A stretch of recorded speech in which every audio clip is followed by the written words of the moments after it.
पाएं latest update सबसे पहले। सब्सक्राइब करें एनएस नाउ। उत्तर प्रदेश के समाज शिक्षा मित्र भाइयों एवं बहनों, मैं उमा देवी आपका स्वागत वंदन अभिनंदन करते हुए अवगत कराना चाहती हूं कि 26 जुलाई 2024 का दिन, इसलिए मुझे संदेश आपको भेजना पड़ रहा है कि कल का नज़ारा मैंने देखा। जो दुख दर्द की बातें कर रहे हैं, जो छलावा कर रहे हैं, जो मुखौटे पहन के आपको धोखा देने की कोशिश कर रहे हैं, यदि आप लोग उनसे सावधान न हुए तो आपका समय बहुत ही बदतर होगा। कल जितने भी भाई बहन हैं, ये ना कह सके कि उमा देवी ने आवाज़ नहीं दी, उमा देवी ने सच को नहीं बताया। उमा देवी तो आप लोगों को 25 जुलाई 2017 से लेकर आज तक समय समय पर अवगत करा देती है, लेकिन आप लोग उन चंद गद्दार, मुखौटेबाज, धोखेबाज ढोलकियों के चक्कर में अपना बहुमूल्य समय निकाल दिए। और सबसे बड़ी विडंबना, आप लोग उनके तर्क पर घूमते रह गए। कभी तर्क का आप लोगों ने मूल्यांकन किया कि जिन संगठनों ने आपके मुश्किल क्षणों में बिल में दुबक कर आपका उपहास उड़ाया, आपका मजाक बनाया, सरकार का आमना सामना करने में उनकी औकात भीगी बिल्ली की तरह नजर आई। यदि कोई डटा मैदान में तो उसका भी इन लोगों ने टांग खींचने में कोई कमी नहीं छोड़ी। घर बैठे बैठे अपने पास के पड़े क्षेत्र में ही, अपने न्याय पंचायत में ही अर्थियां उठाने ये लोग नहीं गए। उमा देवी तो इको गार्डन से गई, उन अनाथ बच्चों के भी सर पे हाथ फेरी, लेकिन ये मुखौटेबाज गिरगिट के तरह रंग बदलते अपनी चाल को आपसे छिपाने की कोशिश करने में सफल भी हुए। ये भी मैं बता दे रही हूँ, ये सफल हुए झूठ बोलने में, और आप लोग इनके झूठ में घूमते चले गए। आपने अपना बहुमूल्य समय बर्बाद कर दिया है। अब मुश्किल से थोड़ा सा समय बचा है। यदि आप लोग जागरूक हो जाए, अपने समय को पहचान ले, अपने दर्द को एहसास कर ले कि ये आपको जिस कगार पे, जिस मुकाम पे ले गए हैं, ईश्वर न करे कि ऐसे मुकाम पे किसी भी परिवार का मुखिया अपने परिवार को गर्त में डुबो दे। पहले भी डुबोया इन लोगों ने, आज फिर ये लोग डुबो रहे हैं। आप लोग अच्छे से जानते हैं, पहले किसी ने गोमती में कूद के डुबोया, आज ये लोग धरना संगठन चलाने की बात कर रहे हैं, और इनके चलाते ही संगठन 62 साल आयु की सेवानिवृत्ति सीमा 60 साल कर दिया सरकार ने, और हंसते हंसते स्वीकार भी कर लिया इन लोगों ने। शीतकालीन अवकाश, ग्रीष्मकालीन अवकाश, मानदेय भी काटा सरकार ने, और अवकाश भी काटा, आपका छुट्टियां भी काट ली। ऐसे में इन लोगों ने एक शब्द भी नहीं बोला, सरकार से इन लोगों ने अपनी बात भी नहीं रखी। अब हमें पता है, आपको भी पता है, सरकार हटी है, सरकार नहीं सुन रही है, नहीं सुन रही है, तो लेकिन हम अपनी बात को तो उठावें।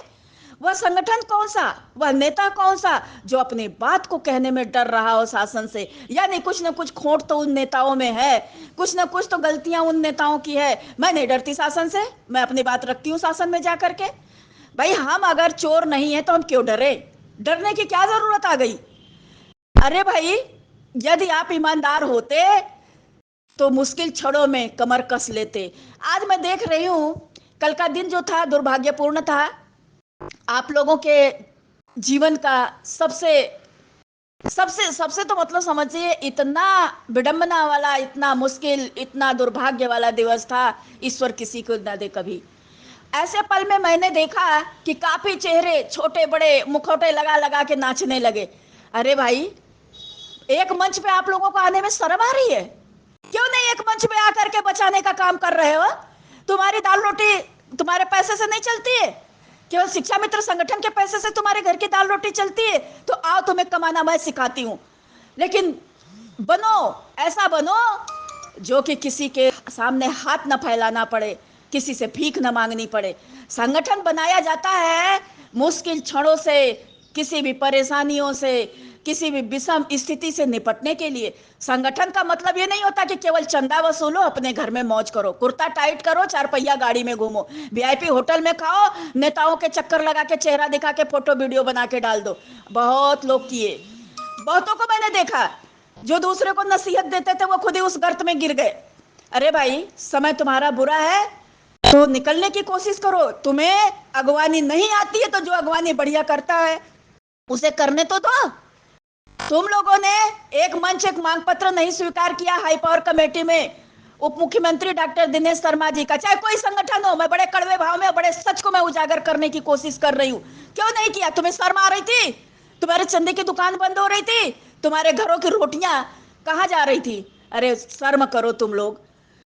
शायद आज उनके पैसे से तुम राज कर रहे हो, कल तुम्हारे बच्चे किस मुकाम पे जाके खड़े होंगे ये तुम्हें पता नहीं है।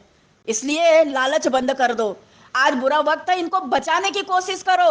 मैं आवाज देती हूँ, तुरंत झटपट तुम लोग आवाज देना शुरू कर देते हो। तो वही आवाज पहले क्यों नहीं ईमानदारी से देते हो भाई? है?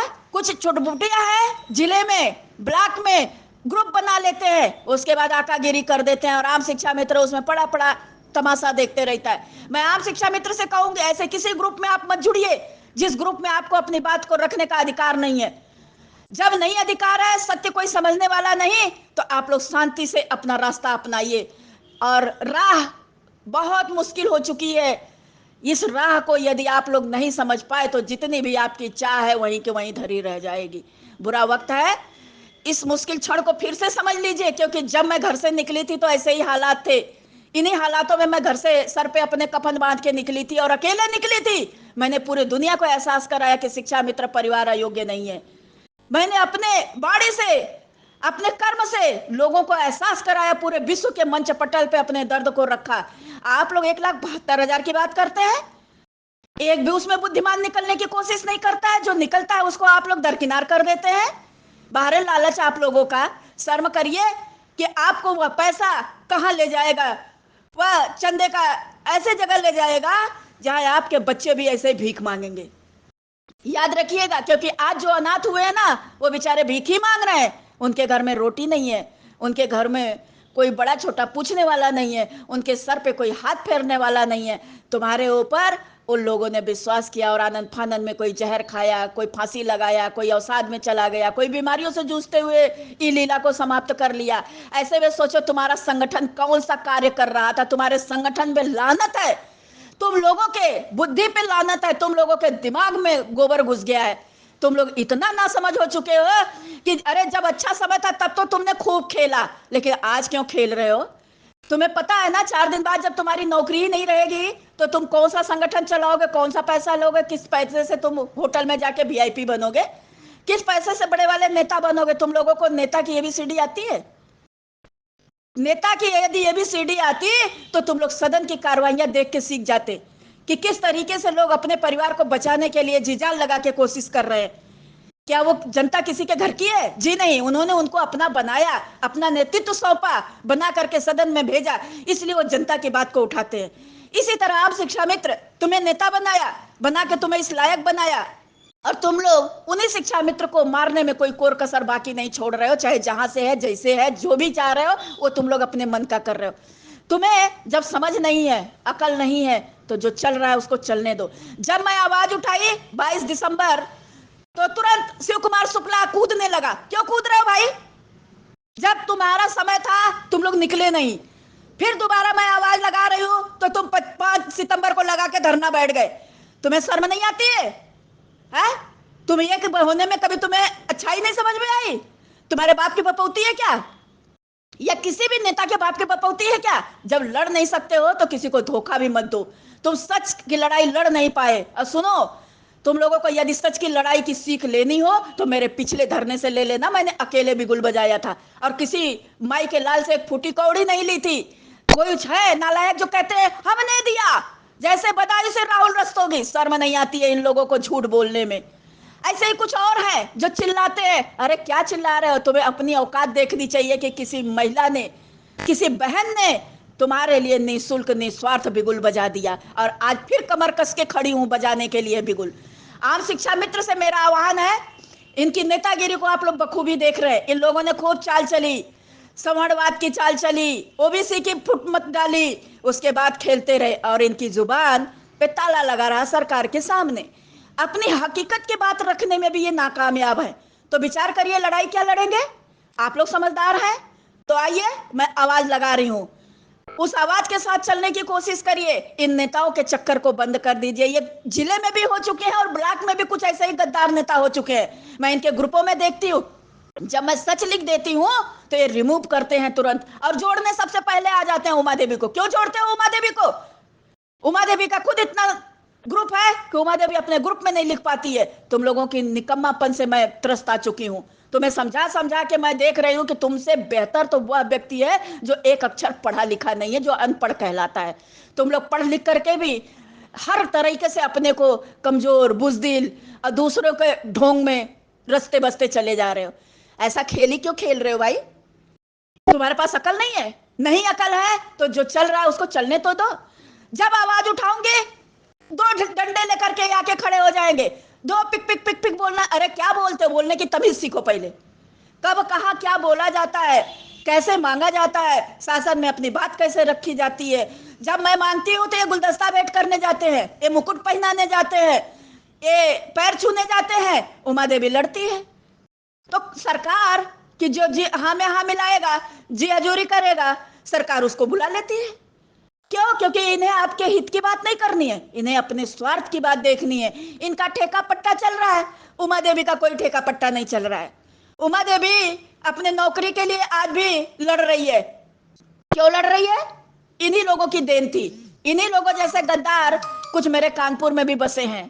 तो आप लोग समझदार हैं, आइए मैं बिगुल बजा रही हूं, उस बिगुल के साथ हो लीजिए, वरना घर बैठे आप लोग देखते रह जाएंगे, मिलेगा कुछ नहीं। यहां वहां ढोलक बज रही है, रोज ऑडियो वीडियो, रोज संदेश आ रहा है। उस संदेश का क्या मतलब है?